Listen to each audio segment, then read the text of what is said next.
Bonjour et bienvenue sur ma chaîne Plume à Papote.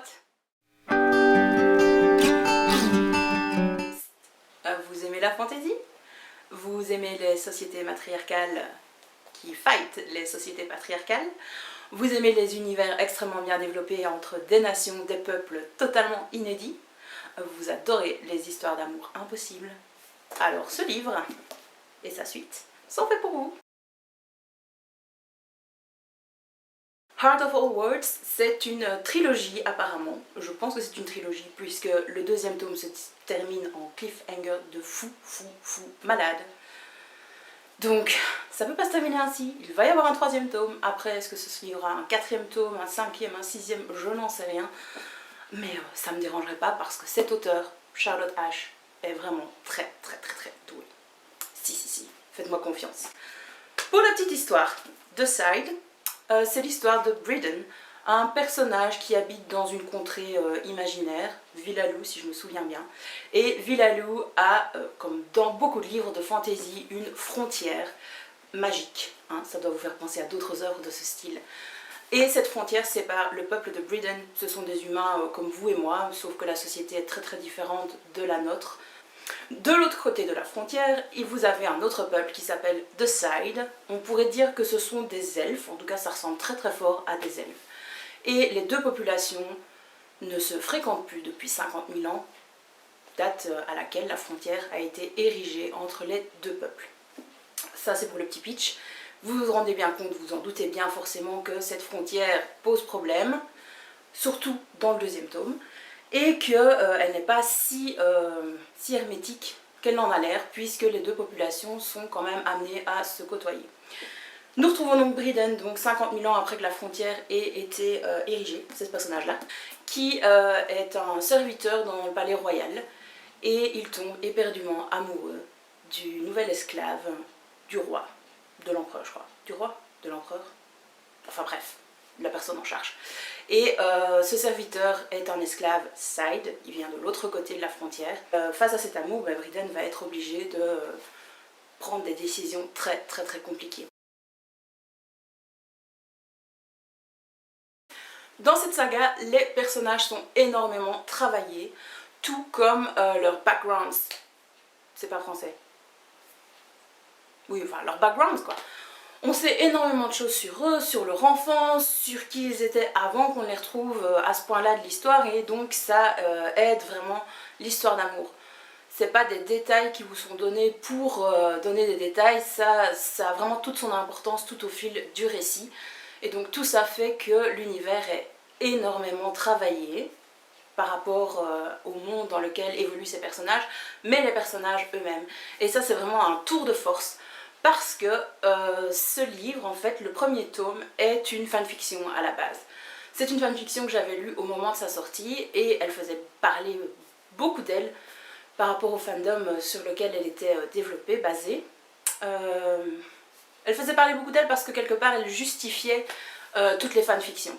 Et elle les rendait canon, comme on dit en anglais, donc inscrites dans l'univers original quoi, de la série sur laquelle était développée cette fanfiction.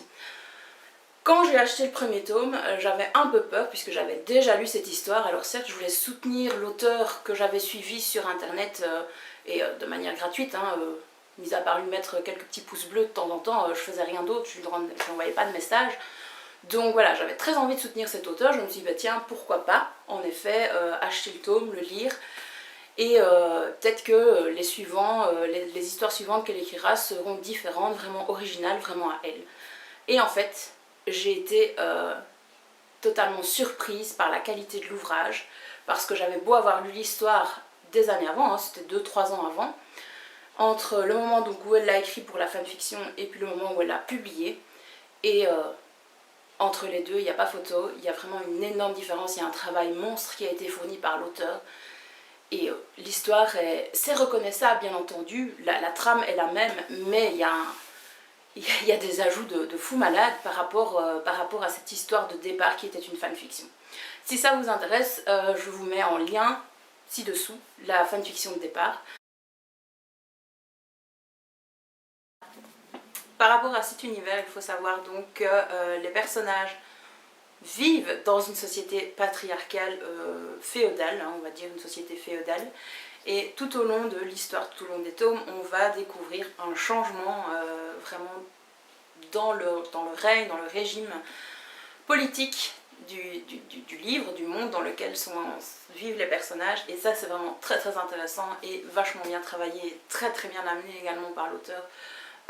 Si vous aimez les personnages féminins badass, je vous conseille également ce livre pour ça, parce que certes on parle d'histoire d'amour LGTB, donc entre Briden et Cheris, le personnage Side, mais il n'y a pas que ça, il n'y a pas que cette histoire d'amour, et même si elle prend le pas à certains moments, et qu'on a envie de vivre rien que pour eux, et de lire rien que pour eux, pour voir s'ils vont y arriver, si leur histoire d'amour a une chance de perdurer, eh bien on ne lit pas que pour ça.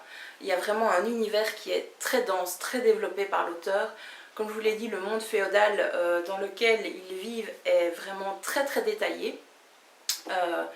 On a toute une foule de détails qui sont donnés par l'auteur à la fois, et ça c'est vraiment très génial, c'est vraiment génial, pas très génial, et ça c'est vraiment génial parce qu'on a à la fois des informations sur le monde des humains du côté de Villaloo, et on a également toutes sortes d'informations sur l'autre côté de la frontière, dans le royaume des Side. Et franchement, je ne pensais pas que l'auteur allait y arriver en 415 pages de roman réellement, puisque le reste c'est des petits suppléments. Donc en 415 pages, l'auteur nous dépeint réellement un monde qui pourrait fonctionner. Franchement, on ne se dit pas à un moment donné non, c'est pas possible, c'est irréalisable.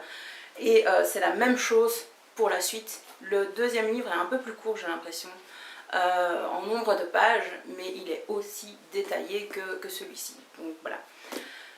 Pour toutes ces raisons, vous devez lire vraiment The Side, tome 1, je vais le mettre là, The Side, tome 1, et The King and the Criminal, tome 2. Lisez-le. J'espère que cet aperçu de la saga Heart of All Worlds vous aura donné envie, aura titillé un petit peu votre curiosité, et que vous vous dépêcherez d'aller découvrir cet auteur ainsi que son univers vraiment foisonnant et très très riche. En attendant, j'espère vous laisser entre les pages de très bonnes lectures, et je vous dis peut-être à bientôt sur ma chaîne. Bye bye!